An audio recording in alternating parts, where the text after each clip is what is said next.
What if the next Legend of Zelda game took place underwater? I just love underwater stuff and I love Legend of Zelda. And I thought it would be the perfect combination because just like the ocean, the Legend of Zelda franchise is both mysterious and awe inspiring. So I made a bunch of art trying to see some of the stuff that might be in there in that game. It's mostly underwater creatures because that's what I love the most, but there's more. So, first off, there's going to be a new ability called Ride. Basically, there are going to be these giant rideable underwater creatures that need to be scanned by a Link.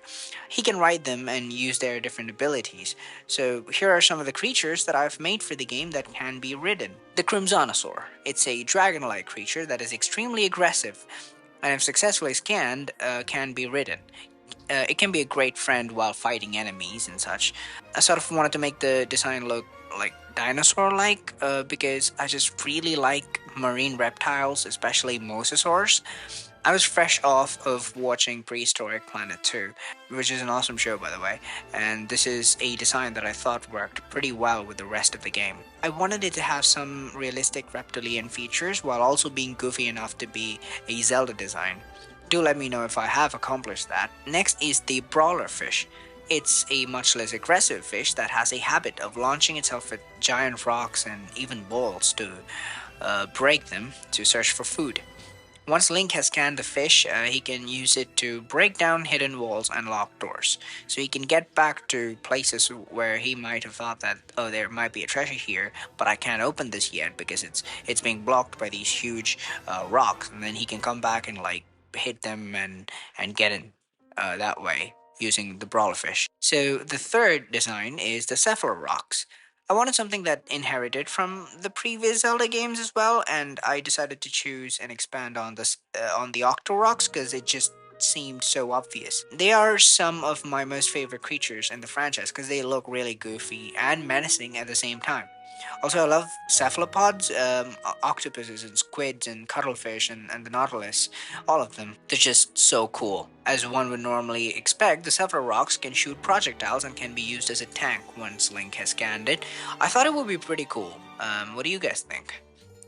Now we move on to the enemies in the game. And the first one is what I call the Goblin race. I didn't want the enemies to be kind of intelligent like the Bokoblins. I wanted most of the enemies in the game to be more like brutal forces of nature, like Calamity Ganon. And I chose to go with a Ray like design for the first one because I think the Ray kind of body type has been mostly just used to show elegance and grandness of the ocean. Um, they are usually depicted as gentle creatures. I sort of wanted to look at it through a new perspective, and so that's why I made the Goblin race. I made four different variations for them based on the different difficulties, just like how there are variations for Bokoblins in the previous games. The next enemy that I made was the Void Orcas. So the idea was that these are going to be the orca-like creatures that also has giant tentacle-like appendages that drags anything and everything into the depths of the Hyrulean Ocean, including giant creatures, divers, and even ships. There's almost no way to escape them if you are ever in their grip, and there's also no way to see if one of them is nearby. The player must be very alert and listen for their sounds, which sounds an awful lot like real life orcas. There's one more set of enemies that I have designed, but in order to show them, I need to talk about the only environment that I've drawn for the game, the sunken pirate ship on the Brine Pool. I had one more idea, but I had a lot of time constraints on the project.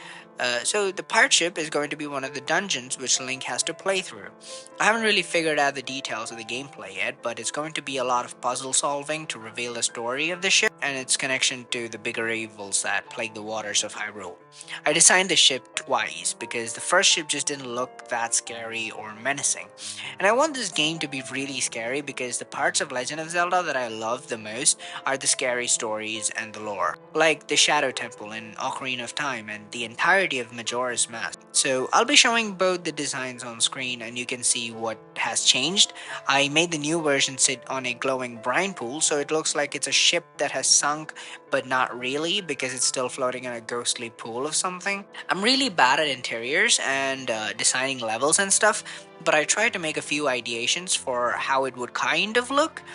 Looking back, I think the bright blue green was not the best idea because even though that's how it would look in real life normally, at that depth, sunlight would not even be available, which means Link would have to use some external source of light. And no matter what the color of that light is, the lit up portion of the environment would still have more colors. This is one of the parts that I'm just really not happy with, but I want you guys to see my mistakes as well, so here we are. The enemies in this place is going to be the pirate pose. Essentially, they are dead pirates. I wanted to bring back the pose because I think they were really cool and I miss them in the newer games.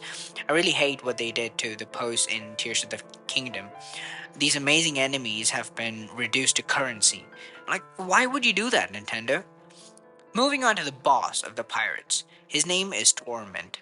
Once a great captain, now wreaking havoc on the underwater kingdoms due to his unfinished business of finding the biggest treasure in the world. Torment was never meant to be a pirate. He was once thrown out of a whaling ship as a sacrifice to the gods, eventually rescued by a pirate ship named the Tormentor, and eventually driven by his rage, rising up the ranks and becoming the captain of the pirates. His methods were brutal, and he vowed to take revenge on his previous shipmates. He found them and destroyed them. He then set his eyes on the Siren's Pearl, the most valuable treasure in all of Hyrule. But alas, right after he took his revenge, his ship was sunk by a void orca. Now we move on to Ganondorf, the big baddie of the game. I wanted a beast Ganon for this Ganondorf as well. So the first Ganondorf design is the underwater beast Ganon, a Ganon that you fight almost at two-thirds of the game. It's pretty powerful, but Link defeats him. Ganon is looking for the Siren's Pearl as well, as it is one of the keys to getting his hand on the Triforce. He's also going to be controlling the enemies in the ocean, and some friends too, probably. And after you've fought through the game, faced its obstacles, uncovered its melancholic secrets, you will be facing the root of all the evils that sprout up in the Hyrulean Ocean. Ganondorf of the Abyss. Honestly, this guy is going to be kind of like the Tears of the Kingdom Ganondorf, but with tentacles. Okay, obviously the boss fight should be much more cooler, but I'm not a gameplay guy, I am an art guy, and here's what Ganondorf of the Abyss looks like. I also made a couple of new races for the game, the Sirens and the Hyrulean Whales. The Sirens are these solitary hunters and ambush predators who lure their prey with their beautiful songs. They're usually hostile towards outsiders. There are sirens who prefer to stay in packs and raise a family. One good thing about the sirens from Link's point of view is that they have a lot of stories to tell, especially if you give them rupees. The Hyrulean whales are creatures who communicate with each other using telepathy. They've been revered by the underwater tribes as gods for thousands of years. One of their most striking features, other than their sizes, is the necklace of weapons and armor tied to their necks. The Hyrulean whales are really hard to find, but if Link can manage to find one, he will be gifted with rare weapons, armors, and other helpful treasures. So yeah, those are the designs that I made for the game. What do you think? Did you like any of them? I would really love to know what you think, because I actually took like 2 months to finish it amidst several commitments and college. If you like my stuff, let's hang out here on YouTube. Just sub and turn on the notification so you don't miss me when I upload something. Also, a like to the video would be amazing. And yo, I will catch you later. Bye.